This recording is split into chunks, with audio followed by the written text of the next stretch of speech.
belajar bersama tentang teknik sampling dan mengukur perkiraan produktivitas hijauan dari suatu lahan. Nah, sekarang selanjutnya kita akan mencoba mengukur daya tampung lahan tersebut. Jadi dengan produktivitas tadi, produktivitas yang sudah kita hitung, kita bisa memelihara ternak berapa ekor sih dalam jangka waktu berapa lama. Nah, kita akan belajar bersama di sini. Dalam usaha budidaya ternak, kita perlu memperhitungkan kemampuan kita untuk menyediakan pakan bagi ternak tersebut selama masa pemeliharaan. Nah, misal kita ingin memelihara penggemukan 3 atau 4 bulan dengan cara yang intensif, kita perlu menghitung ketersediaan pakan tersebut selama 4 bulan ke depan. Nah, baik itu di musim, mungkin di awal tahun, di tengah tahun, atau di akhir tahun, kita nanti bisa memprediksinya. Atau mungkin dibalik, kita di awal tahun punya produksi sekian, sampai dengan 4 bulan, berapa ternak sih yang bisa kita pelihara? Atau mungkin di pertengahan tahun kita bisa memelihara berapa? Atau misal kita ingin memelihara sepanjang tahun itu, nah, model pemeliharaannya atau penyediaan pakannya seperti apa? Nanti kita akan diskusikan di sini. Untuk selanjutnya, dengan perhitungan ini kita mampu menghitung luas lahan hijauan yang perlu kita siapkan. Jadi misal kita ingin memelihara 10 ekor sapi, terus kita ingin memeliharanya selama 4 bulan. Target penggemukan kita misal 1 hari 1 kilo atau 1,5 kilo. Nah, nanti pakan yang harus diberikan itu berapa, kita bisa menghitungnya.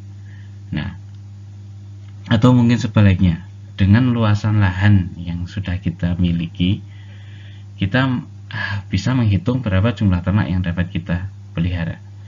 Nah, kalau kita tadi kan ingin memelihara yang banyak tapi lahannya kita yang belum ada, kita harus menyewa, terus kita harus sewa berapa luas. Tapi akan lebih enak kalau kita sudah punya lahan, sudah ada hijauannya, terus kita menghitung ternak yang bisa kita tampung berapa. Misal kita inginnya lebih banyak tapi kondisi lahannya masih kurang, bisa menghitung ini pakan yang harus didatangkan, yang harus dibeli itu berapa. Itu akan lebih enak dengan cara seperti itu. Nah, menghitung carrying capacity merupakan usaha untuk mengetahui daya tampung dari suatu lahan pakan. Jadi lahannya itu lahan pakan dengan luasan tertentu. Jadi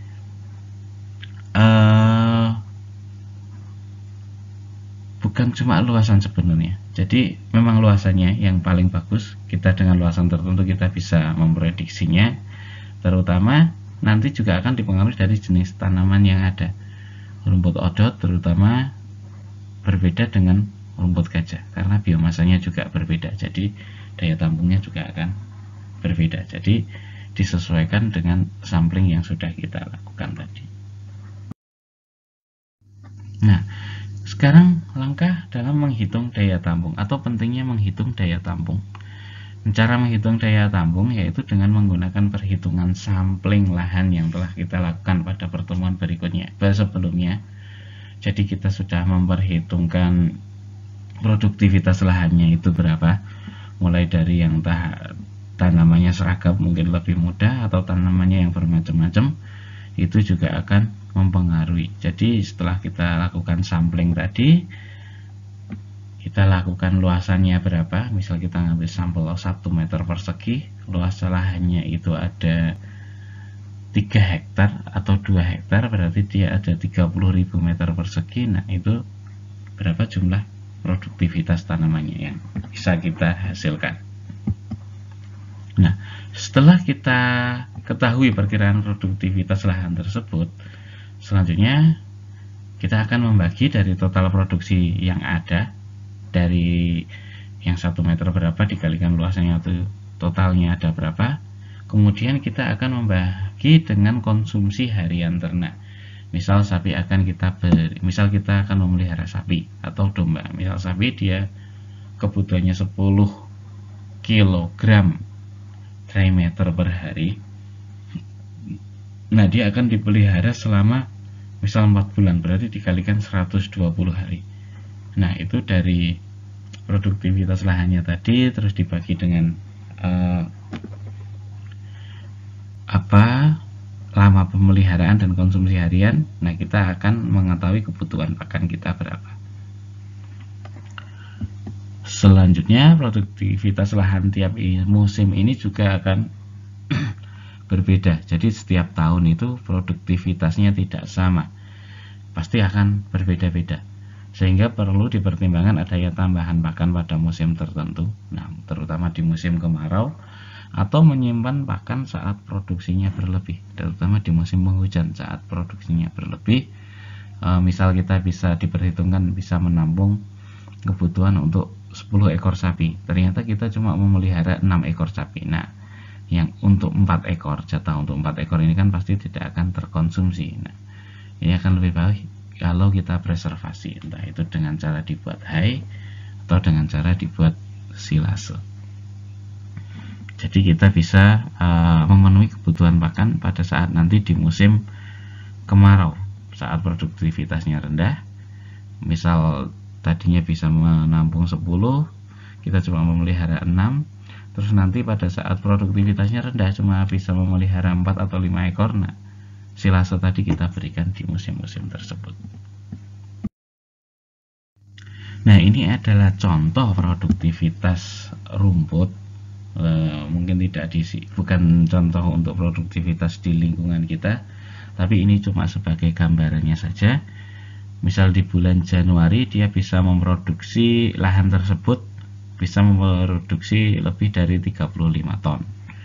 Nah, di bulan Februari dia bisa lebih lagi, mungkin curah hujannya lebih tinggi, jadi dia bisa sampai dengan 40 ton. Tapi di bulan Maret saat hujannya sudah mulai sedikit, pertumbuhan rumputnya pun tidak cepat, jadi produksinya sudah drop sekitar 27 ton. Di bulan April juga demikian, karena mungkin hujan atau kondisi lahannya kurang subur, biasanya hujan yang paling berpengaruh, produktivitasnya bisa turun sampai dengan 13. Nah, nanti di Mei cuma tinggal 5, Juni juga masih sekitar 5. Jadi Mei, Juni, Juli, Agustus, September produktivitasnya sangat rendah, dengan produktivitas yang hanya ada di sini selama 5 bulan ini. Nah, ini pasti jumlah ternak yang bisa kita pelihara akan sangat sedikit sekali. Nah, nanti di akhir tahun setelah mulai hujan lagi, produktivitasnya sudah mulai meningkat. Jadi mungkin kalau di rata-rata dari produksinya bisa ada di sekitar di angka sini. Nah, ini kelebihannya yang ada di atas garis ini bisa kita simpan, nanti diberikan di bulan ini, di masa yang produktivitasnya rendah ini. Dengan cara ini kita bisa memelihara ternak dengan jumlah yang agak banyak di musim-musim yang produktivitasnya rendah ini. Nah, itu salah satunya. Jadi dengan memperhitungkan produktivitas tiap bulan yang berbeda ini, tentunya kita bisa memprediksi berapa jumlah ternak yang bisa kita pelihara. Mungkin kita bisa memelihara ternak dengan jumlah yang banyak dimulai bulan ini. Kalau dengan data ini ya, dengan grafik seperti ini, misal kita ingin melakukan penggemukan dengan jumlah yang banyak, kita bisa melakukannya mulai bulan November, Desember, Januari, Februari. Nah, misal di sini kan ternaknya masih kecil di bulan ini, kita masih start dari 300 kilo atau 350, dia pakannya belum terlalu banyak. Nah, nanti seiring berjalannya waktu, ternak itu akan semakin besar, produksi atau kebutuhan pakannya akan meningkat. Nah, di sini sudah mulai meningkat produktivitas dari tanaman pakannya. Di bulan ketiga pun seperti itu, dia sudah semakin banyak kebutuhan pakannya. Nah, misal kita targetkan pertumbuhan 1,5 kilo per hari. Nah, kalau sudah misal dari 300, nah 4 bulan di sini kan berarti 1,5 kilo kali 120, 1,5 kilo di 1 bulan kan 45 hari.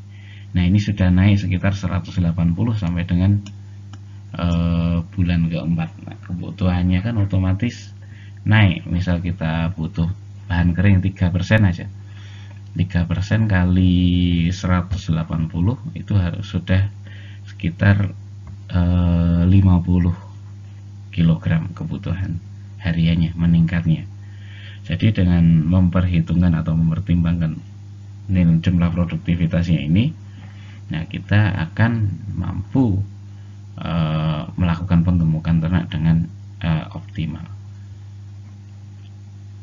Ini contohnya seperti itu. Jadi setelah 4 bulan dipanen, nanti kita mengadakan ternak lagi, jumlahnya pasti tidak sebanyak yang kita adakan di bulan November ini. Pasti nanti di Maret misal kita mau beli ternak, jumlahnya akan lebih sedikit.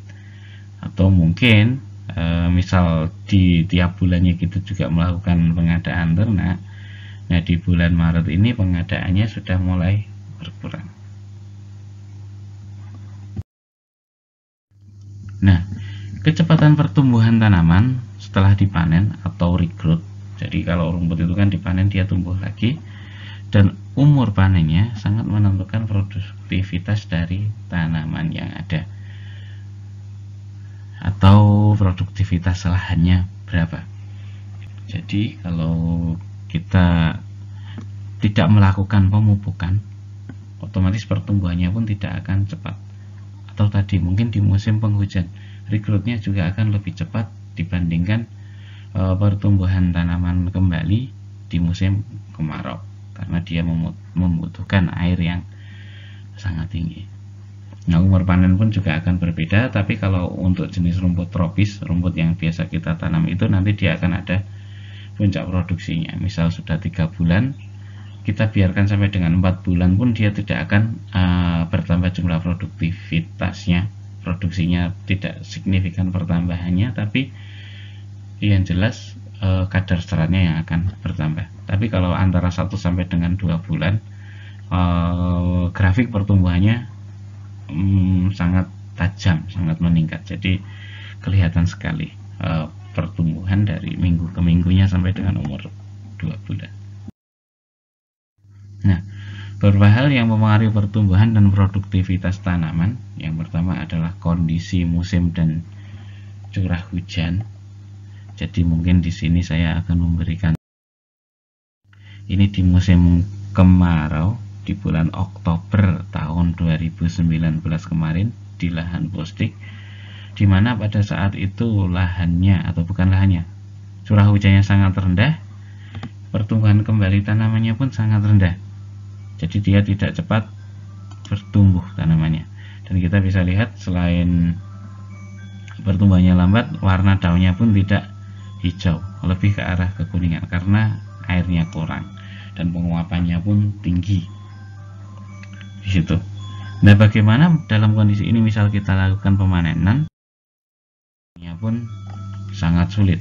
Meskipun rumput ini sudah berusia 2 bulan, tapi produktivitasnya juga sangat rendah.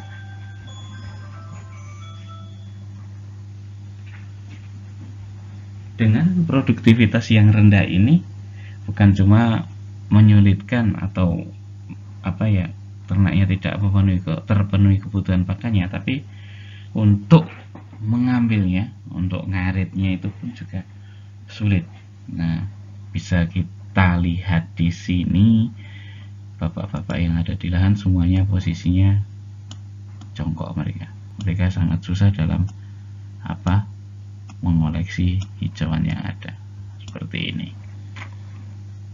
Terus misal kita hitung produktivitasnya, kita sampling tadi, karena ini produksinya sangat kecil, saya coba melakukan sampling dengan kotak 2,5 kali. Nah, kita timbang berapa produktivitasnya di musim kemarau ini. Ternyata produktivitasnya cuma 1 kilo. Ya, tentu saja karena memang dia tidak ada hujan sama sekali. Dan kalian pasti ingat di tahun 2009 itu kemaraunya agak panjang, jadi produktivitasnya sangat rendah. Jadi kalau kita hanya mengandalkan produktivitas lahan yang sebanyak ini, pasti ternak akan kekurangan pakan. Jadi kita perlu mendatangkan.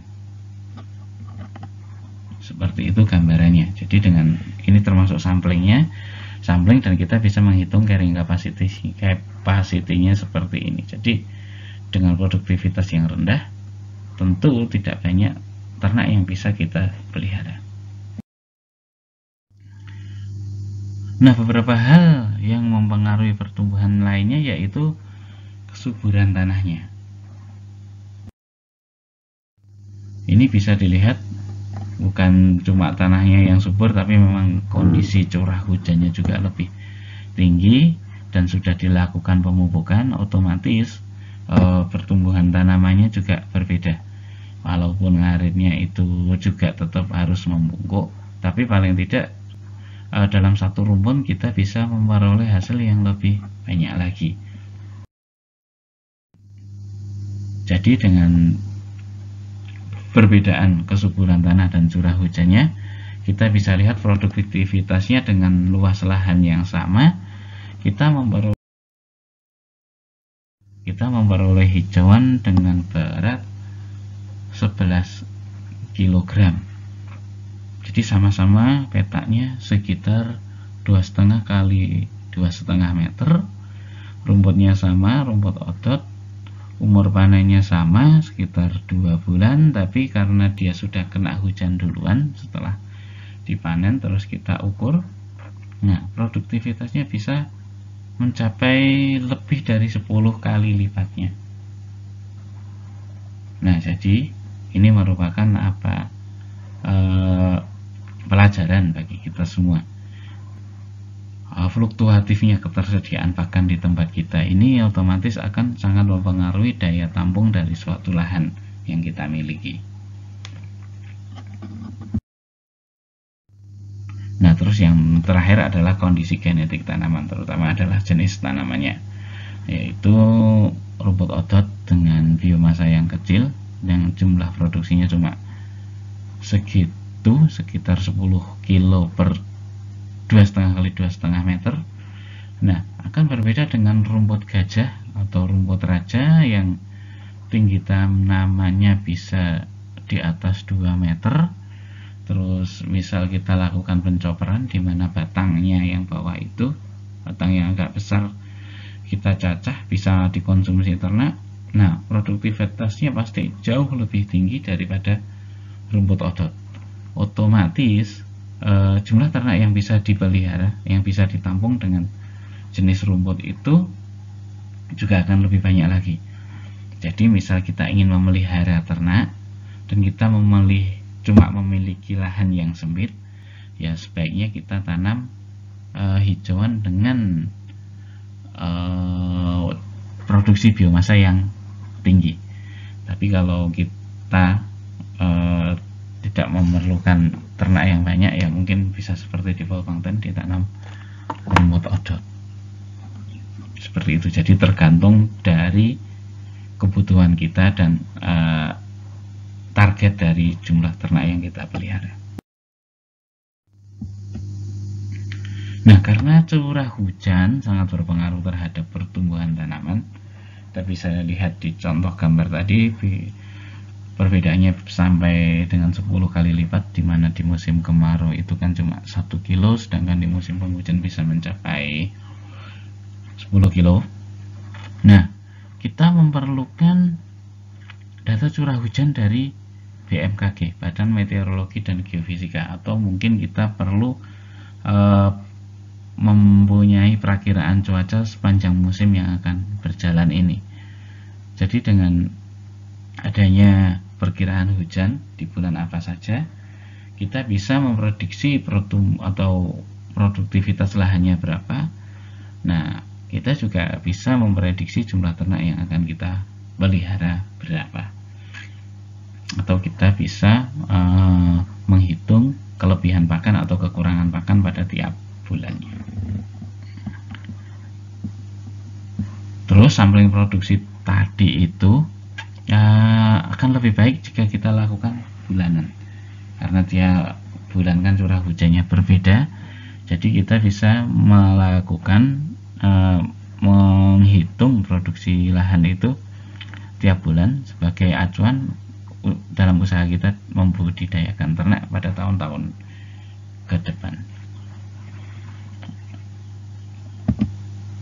Terus kondisi anomali iklim, ini ada La Nina atau El Nino, juga perlu dipertimbangkan karena akan sangat berpengaruh terhadap curah hujan. Kondisi saat ini di mana hujan sudah mulai turun di bulan Oktober kemarin atau November, itu sangat berpengaruh terhadap produktivitasnya, karena di tahun kemarin di bulan tersebut produktivitasnya sangat rendah, cuma 1 kilo. Nah, dengan adanya hujan produktivitasnya tetap meningkat sampai dengan 10 kilo. Jadi kita bisa memelihara ternak lebih banyak di musim dengan kondisi La Nina seperti ini. Nah, nanti kalau terjadi El Nino di mana musim kemarau itu pasti akan sangat panjang. Nah, kita bisa mengurangi atau mempertimbangkan jumlah ternak yang akan kita pelihara. Terus irigasi lahan dapat juga dilakukan jika ketersediaan air di sekitar lahan tersebut mencukupi. Jadi mungkin misal kita ingin memproduksi hijauan dengan jumlah yang banyak di musim kemarau, ya mau tidak mau kita harus melakukan penyiraman terhadap tanaman tersebut, atau kita bisa menggunakan irigasi kalau kondisinya memungkinkan. Tapi karena di kondisi di kampus kita tidak memungkinkan, kita tidak bisa melakukannya. Tapi di beberapa tempat di mana dia lokasinya berdekatan dengan sungai, atau irigasinya bisa irigasi yang seperti tanaman padi, selama sepanjang tahun dia bisa ada air di daerah tersebut, ya otomatis produksi tanamannya bisa kita tingkatkan.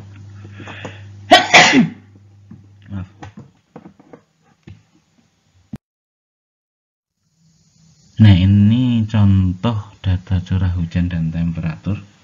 Ini tentunya bukan di tempat kita karena temperaturnya di sini maksimalnya bisa 32, atau mungkin di bulan Agustus itu 23. Misal di bulan Agustus ini 23, sedangkan minimalnya 6,8. Di tempat kita tidak pernah segitu rendahnya. Ini contoh data yang saya peroleh untuk lokasi di Brisbane di Australia seperti ini. Jadi ternyata mereka sudah memperhitungkan temperatur minimum, temperatur maksimalnya berapa, terus jumlah curah hujannya berapa, itu sudah dilakukan. Nah, data ini pasti akan sangat berbeda dengan data yang ada di tempat kita. Tapi paling tidak di sini kita bisa gunakan sebagai acuan. Ternyata mereka pun sudah memperhitungkan temperatur dan juga curah hujan. Karena temperatur, kenapa? Karena mereka menggunakan rumput tropis dan subtropis. Tapi kalau di tempat kita mungkin untuk temperatur ini tidak terlalu berpengaruh, karena di lahan tropis seperti tempat kita cukup stabil. Paling tidak yang kita sangat perlu perhatikan, sangat kita butuhkan datanya adalah data curah hujan ini.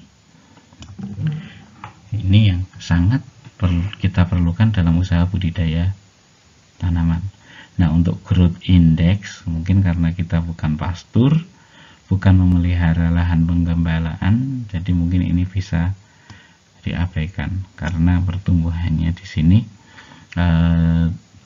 akan berbeda dengan pastur atau lahan penggembalakan, di mana rumputnya yang kita gunakan bukan rumput yang besar. Tapi misal kita punya data ini juga akan lebih bagus. Jadi mungkin di bulan-bulan tertentu, di bulan misal di curah hujan yang tinggi ini, growth indexnya pasti akan tinggi. Sedangkan di bulan-bulan yang curah hujannya rendah, pasti indeks pertumbuhannya juga akan rendah. Di sini malah karena iklimnya atau udaranya sangat dingin, mereka bisa mencapai 0 atau tanaman itu tidak tumbuh. Tapi kalau di tempat kita tadi mungkin di saat musim kemarau, nah pertumbuhannya mungkin akan sangat rendah, 0,2 atau 0,3. Jadi kalau maksimal itu 1, tidak tumbuh itu 0. Nah, nanti pertumbuhannya ada di ring antara 0 sampai dengan 1. misal seperti itu, kita punya data-data seperti itu akan lebih valid lagi dalam memprediksi pertumbuhan dan carrying capacity atau daya tampung lahan kita berapa. Nah, pada dasarnya stocking rate atau carrying capacity atau jumlah kemampuan kita dalam menyediakan pakan tadi itu dibagi menjadi dua macam. Yang pertama adalah long term stocking rate, yaitu biasanya terjadi pada musim penghujan dan cukup panjang, di mana produktivitasnya hijauan juga cukup tinggi. Dan yang kedua adalah short term stocking rate atau di musim kemarau, di mana produktivitas tanamannya juga sangat minim, sangat sedikit sekali. Jadi kita hanya bisa menyediakan pakan dalam jumlah yang terbatas. Nah, pada masa transisi perubahan musim, biasanya dari musim penghujan di mana produktivitasnya rendah terus nanti mau masuk ke musim kemarau atau di musim pancaroba, nah kita perlu mengadjust atau menghitung ulang populasi ternak yang dapat kita pelihara. Kita bisa mengurangi populasinya, misal kita mau mengurangi, atau misal kita mau melihara dengan jumlah yang tepat, berarti tadi di saat produktivitas tanamannya sangat tinggi, kita perlu melakukan preservasi atau penyimpanan pakan, baik dengan hay atau dengan silase. Nah, pengembalian unsur organik, yaitu pupuk kandang, perlu dilakukan untuk menjaga stabilitas produktivitas tanaman. Bukan cuma stabilitas, tapi juga bisa meningkatkan produktivitas tanamannya. Jadi biar produktivitasnya akan bertambah, kita perlu mengembalikan unsur hara, unsur-unsur organik. Nah, perlu diketahui juga tanaman akan terus mengalami pertumbuhan dan pertambahan jumlah anakan dari tahun ke tahun. Jadi produktivitasnya biasanya untuk rumput-rumput tropis yang kita tanam akan meningkat karena rumputnya juga akan semakin membesar, jumlah anakannya akan semakin banyak, dan dengan melakukan pemupukan yang baik ini dia akan tumbuh lebih bagus lagi. Jadi tahun pertama, tahun kedua, tahun ketiga nanti produktivitas tanamannya pada tiap bulannya, misal Januari dengan prediksi curah hujan yang sama, pasti dia produktivitasnya juga akan meningkat karena jumlah anakannya lebih banyak. Itu catatan yang perlu kita perhatikan. Nah, pemupukan tadi bukan cuma hanya dengan pupuk organik atau pupuk kandang, tapi juga perlu dilakukan dengan pupuk kimia, contohnya urea. Dengan pupuk ini pertumbuhan tanaman di musim penghujan pasti akan lebih cepat. Nah, contoh sederhananya dalam menghitung kebutuhan pakan, jumlah ternak yang bisa kita pelihara, yaitu misal berapa jumlah sapi, misal beratnya sudah, kita punya sapi 300 kilo, kita punya target konsumsi 10 kg per ekor per hari dalam perhitungan bahan kering, terus kita ingin memelihara selama 2 bulan atau 60 hari dengan pakan rumput odot dengan lahan luas 3 hektar dan produktivitas lahannya itu 8 ton dan bahan kering dari rumput tersebut atau pakan atau rumput yang ada di situ cuma 10%. Nah, berapa sih jumlah ternaknya? Dengan mengabaikan pertumbuhan ternak, misal kita memberi pakannya dengan kontinuitas jumlahnya yang sama, dan misal ternak itu pertumbuhan pakannya akan meningkat, terus meningkat, jadi kita ibaratkan rumputnya juga produktivitasnya meningkat, jadi kita abaikan kebutuhan hariannya meningkat. Berapa sih jumlah pakan yang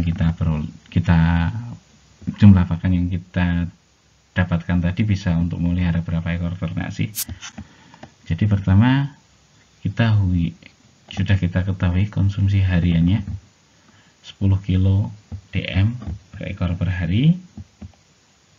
Terus total produksi rumputnya yang kita hitung tadi ada 8 ton per hektar. Terus kita punya lahan seluas 3 hektar. Jadi 8 kali 3 ada 24 ton per lahan tersebut atau per 3 hektar. Karena bahan keringnya adalah 10%, maka di sini kita kalikan dari 2400 kg ini kita, atau 24 ton ini kita kalikan 10%, jadi bahan keringnya tinggal 2,4 ton. Nah, stocking rate atau ternak yang bisa kita tampung itu berapa sih? Yaitu 2400 kg ini dibagi dengan 10 ini adalah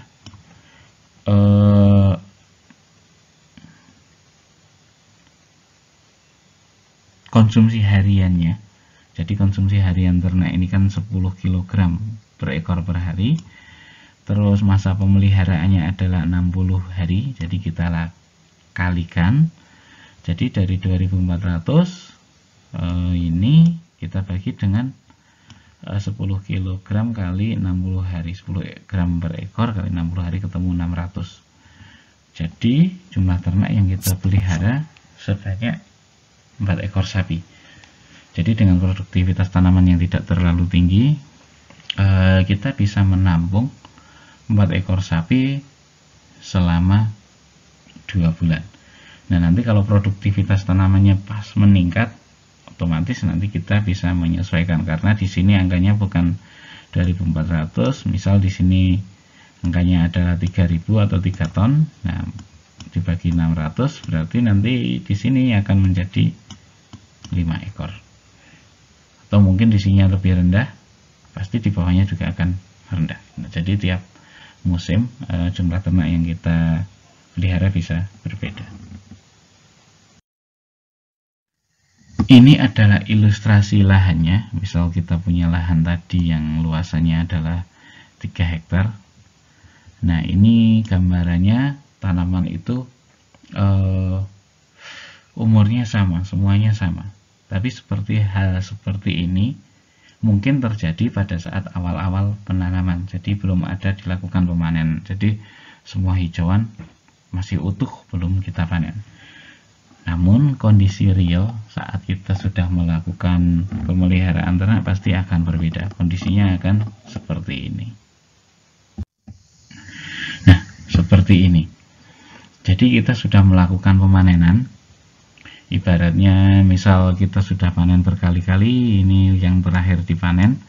Nah, kita akan melakukan pemanenan mulai dari yang hijau tua ini, yang tanaman sudah berumur 2 bulan. Di sini kita akan melakukan pemanenan. Nah, setelah dipanen rumputnya akan habis. Di sini di sebelahnya rumput yang tadinya masih misal belum tua, misal dia 2 minggu atau 15 hari atau ya sekitar 2 mingguan. Nah, di sini yang tadinya kurang tua atau seperti ini, dia akan menjadi lebih tua. Dia sudah siap dipanen. Kita geser pemanenan ke sebelahnya. Terus kita lakukan pemanenan seperti ini. Jadi yang minggu pertama yang tadi kondisinya seperti kita panen, dia sudah mulai tumbuh. Kondisi yang di sini sudah siap untuk dipanen. Bergeser lagi setelah dipanen, di sini sudah mulai tumbuh, di sini sudah mulai besar lagi. Dan yang ketiga ini dia sudah siap untuk dipanen, kita panen lagi. Nah, kembali lagi sampai di ujung, di sini dipanen, di sini sudah mulai menua, sudah siap dipanen, kita geser lagi panen di ujung sini. Setelah di sini dipanen, kita kembali lagi ke peta yang awal. Terus saja, jadi sistem berpindah. Jadi sistem panennya rata-rata seperti ini dengan sistem berpindah, entah itu dengan pemanenan secara manual atau dengan cara ternak itu digembalakan. Jadi mungkin ternak itu kalau kita menggembalakan, kita gembalakan di sini, misal dia berbelahan gembalaan. Setelah di sini habis, di hari berikutnya atau mungkin di minggu berikutnya kita bisa pindah ke sini, karena di sini sudah tua. Nanti geser, terus geser ke kanan sampai dengan di sini, balik lagi ke awal yang ada di sebelah kiri. Nah, langkah lebih bagus, misal setelah kita lakukan pemanenan di sini, selanjutnya kita lakukan pemupukan atau mungkin jika perlu kita semprotkan herbisida untuk menghilangkan gulma yang ada di sekitar tanaman, di sela-sela tanaman, dan kita melakukan pemupukan agar pertumbuhannya akan lebih cepat. Demikian gambaran dari kegiatan atau penghitung carrying capacity. Mudah-mudahan bermanfaat. Misal mungkin ada kekurangan, saya mohon maaf. Terima kasih atas perhatiannya.